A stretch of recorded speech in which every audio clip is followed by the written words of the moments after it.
my friends from around the world. I am Lucy Morris, and welcome to another episode of theflyingarcher.com, which is sponsored by New England School of Archery and Supplies. This podcast is a little different, as I was interviewed by Cameron. Cameron is a senior in high school, and for a project in his journalism class, he had to create a podcast.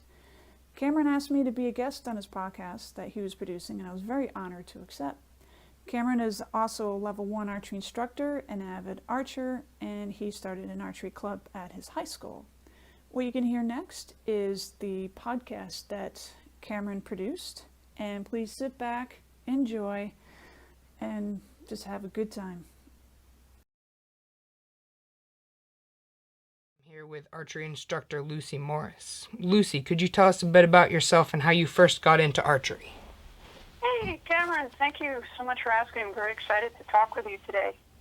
I first got into archery back in the winter of 2008. A friend of mine invited me to take an archery class, and she was the owner of New England School of Archery and Supplies.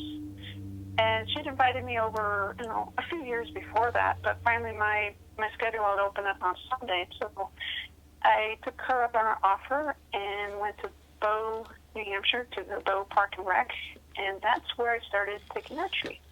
Nice. What about archery intrigued you the most?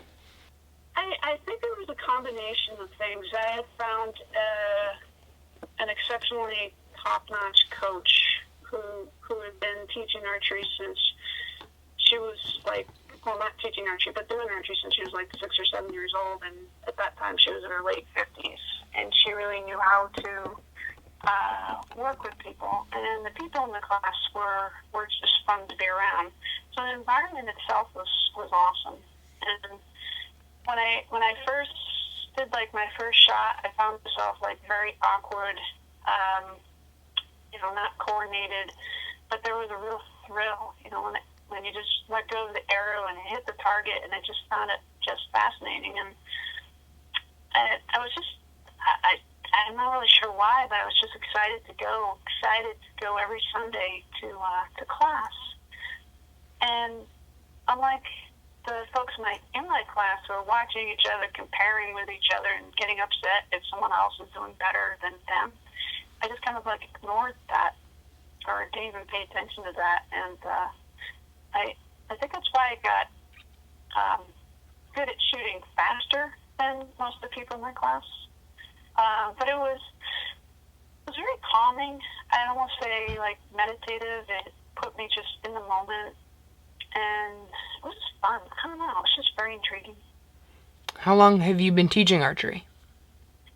I've been teaching archery since actually the spring of 2008, where Coach Marcia asked me if I wanted to come along with her to some of my classes. She saw something in me, and I went with her. But prior to that, I believe I'd asked her if she had any work, and she said, well, yeah. And so I started working for her, just fixing arrows. And the most fascinating thing is, I remember the first time I was learning how to fix arrows, and she had this poster on the wall, and it was an Olympic poster, and I said, hey, I'd like to go to the Olympics. I love the Olympics. It's been just fascinating to me since I was little. And she said, well, if you want to do it, I can take you there. And what just amazed me by that was she didn't try and kill a dream. She was like, hey, if there's something you want, just go for it.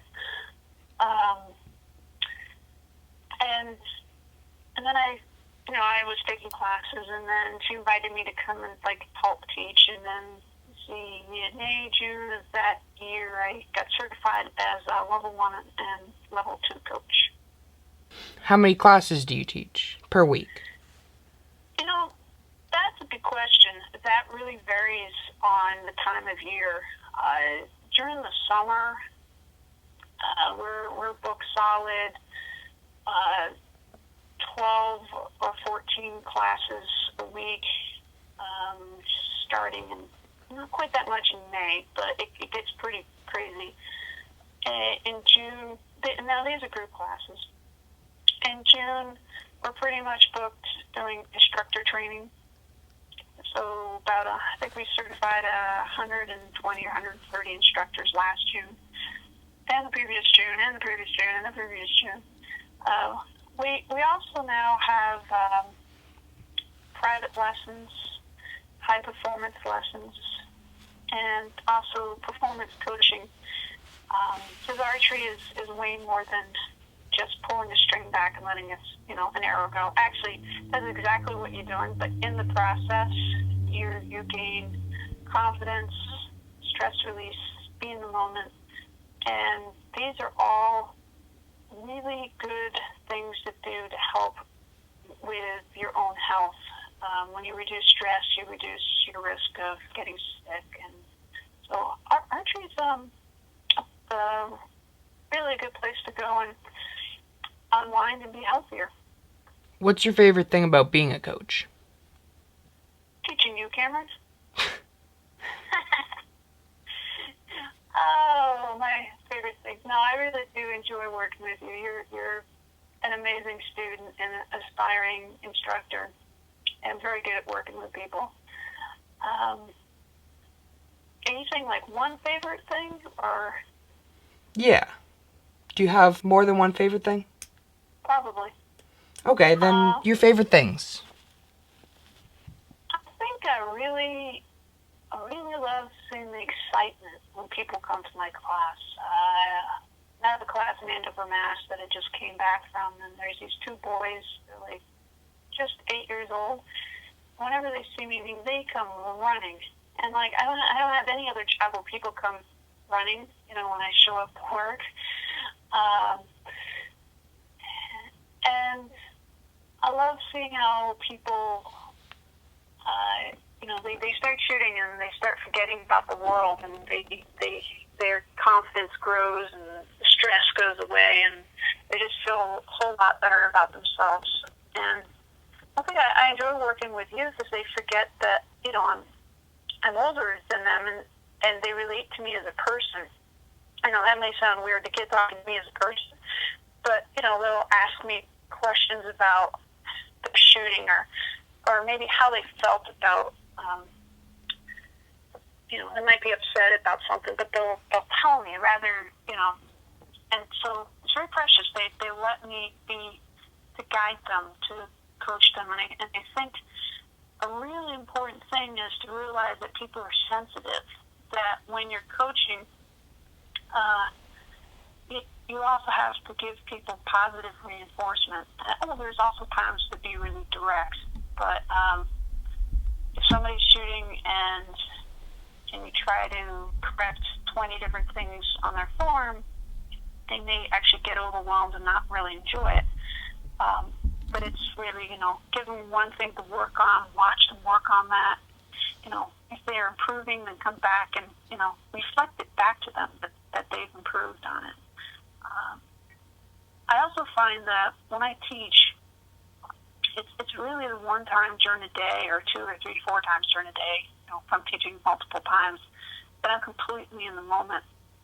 I am absolutely nowhere else but on the archery range with that person, or just totally with that group. I'm not sure how I developed that. Maybe it was from lifeguarding when I was a teenager, and I needed to really watch everybody, or might miss somebody drop under the water. But I think it's a gift. When it's a gift to somebody else, when you can have a conversation with somebody and you decide to just be in the moment, not let your mind wander, and really hear what they have to say. Now, you've been to the Olympic Training Center a couple times, correct? Yep, 4 times. And what have you done during your visits? I almost got bit by a rattlesnake. I see. Yeah. It was, oh my gosh, it was my first time there. I was taking the transitional course, went for what's now called the Level 3 and Level 4 coach certification. And we were coming back from our classroom portion, and it was kind of dark out, and I heard this rattle, and I jumped and moved pretty quickly. And the guys behind me said I'd stepped over a rattlesnake. Really glad I had stepped over it. not stepped on it. Um, so twice I went for coach training, and twice I went as a coach observer for the junior dream team. And what was your favorite part of visiting? Not stepping on a rattlesnake. Oh my gosh.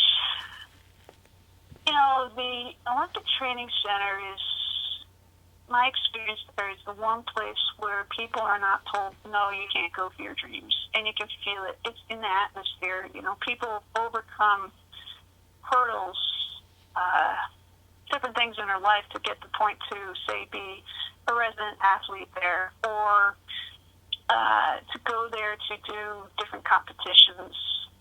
And just that atmosphere of excellence is just really wonderful to be around.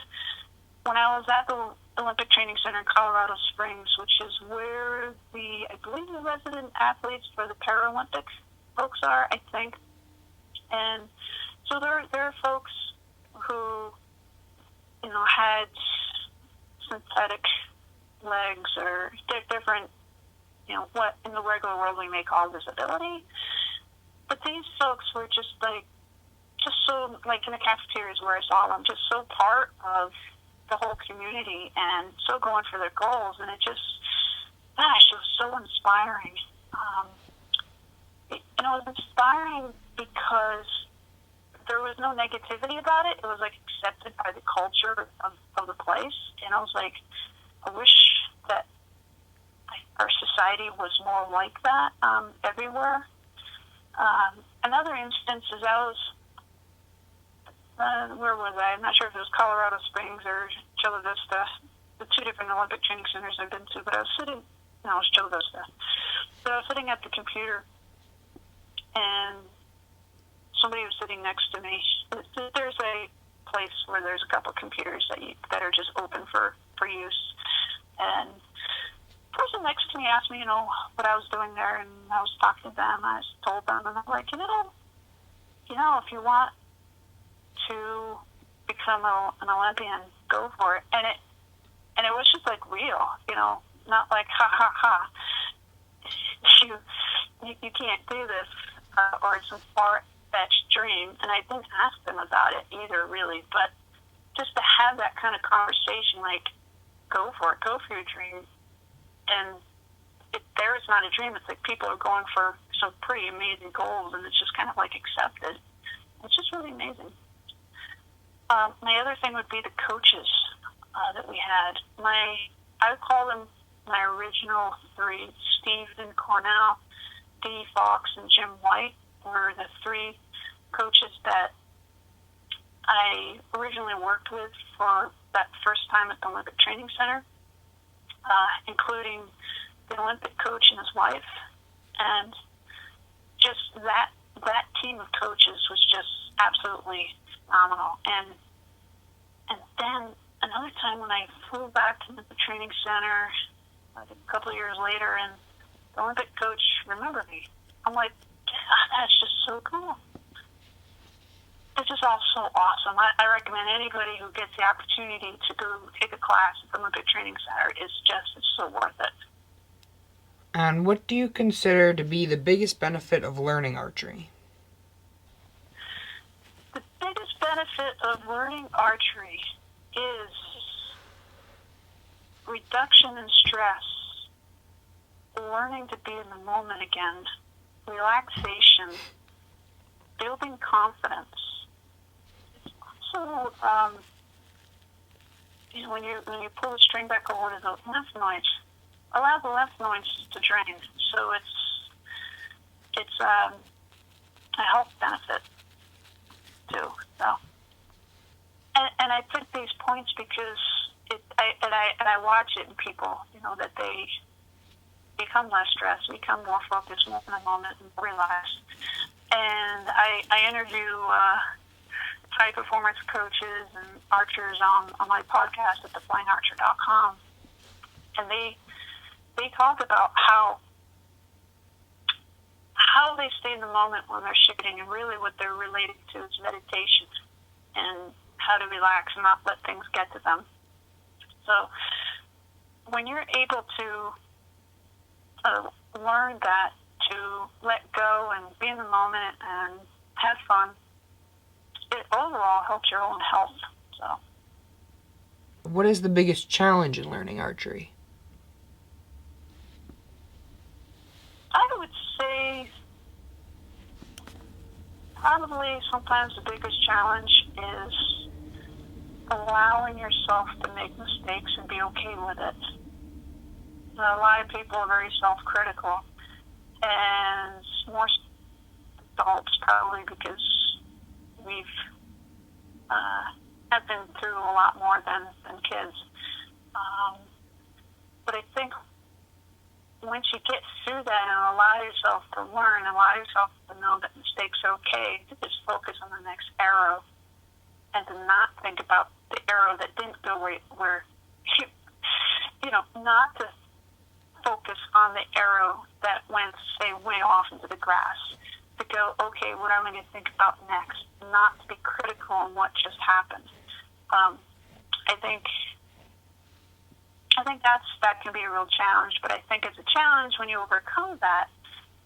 It's really powerful to be able to not be so self-critical, and it makes you a better competitor and better at dealing with things in life. Mm-hmm. What do you consider to be the biggest benefit of teaching archery? I would have to say that it's really, really fun and enjoyable watching other people gaining confidence, changes people in the sense of they become more in the moment, more relaxed, and to watch people be happy.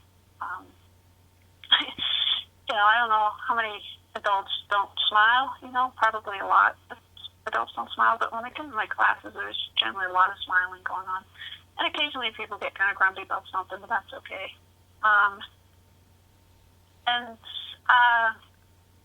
I really love first shot. The first time somebody shoots an arrow, I'm right there with them for every student that's gone through my program for the first time. And just to see their face of delight, and it's scary. You gotta let go of this thing that's right close to your face, and is it gonna hurt me, or what's it gonna do? And they let go, and the arrow flies away and most of the time hits the target. And just to see the joy and excitement. And my women's classes I teach, they get loud. When one of the ladies, shoots, sometimes they're like, yeah! And the whole group gets excited, and there's like some nervous energy, and it's so much fun, and they're like the 10-year-old kids. Yeah, this is awesome, man. What traits make the best coaches? I definitely also say definitely willingness of kindness and walk the talk. Treat people with care. Attitude of gratitude. What I've started doing is on my way to a class, I'll think about my folks that are going to be in my class and just kind of be real grateful to them. And then when I complete a class, the same thing is just thank the space and I thank the people. And it may be just after they're all gone and I finish cleaning up, I spend a moment just appreciating them. Understanding where your athlete is at physically and mentally. Sometimes there's things that you can really push somebody, and at other times you can't. So you kind of have to know where they're at when they come to you. Also, definitely know when not to push them. Also, if you have an ego, keep it in check. Some people, get their coaching certification or they're now think they're God's gift to whatever sport that they're teaching at. It's kind of like, leave that at home and be humble. And and people will appreciate that. Is there anything else you'd like to add? I would like to say, one, I really appreciate you reaching out to me, Cameron. This has been absolutely wonderful. And if you want to come and hear any of our podcasts, I have them at theflyingarcher.com, where I'm interviewing high-level coaches and athletes and finding out what equipment they like and what foods impact them or disagree with them if they're, when they're shooting, and how they deal with distractions and being in the moment and how that relates to life skills as well. And I also do performance coaching for corporate America, as well as high performance private lessons and regular archery classes, and it's just a lot of fun. I just gotta say, it's a lot of fun. Check out theflyingarcher.com. We have different videos as well, and it's just so cool. I'm just so happy. Okay. Is it okay for me to contact you again with any further questions? Absolutely, Cameron. It'd be my pleasure. Okay. Thank you for meeting with me today. Today's special podcast was hosted by Cameron, who is a senior in high school. This was a project for his journalism class. Coach Lucy, myself, was the guest on the show. I was very excited and honored to be on Cameron's show. And you can follow Coach Lucy on Twitter, which is at the Flying Archer. Google Plus, you can look her up on Lucy Morris or the Flying Archer. LinkedIn is under Lucy Morris. Facebook, it's under New England School of Archery and Supplies. And don't worry, you don't have to quickly write all this down, because all of these links, websites, and resources from this podcast will be posted in our show notes on theflyingarcher.com.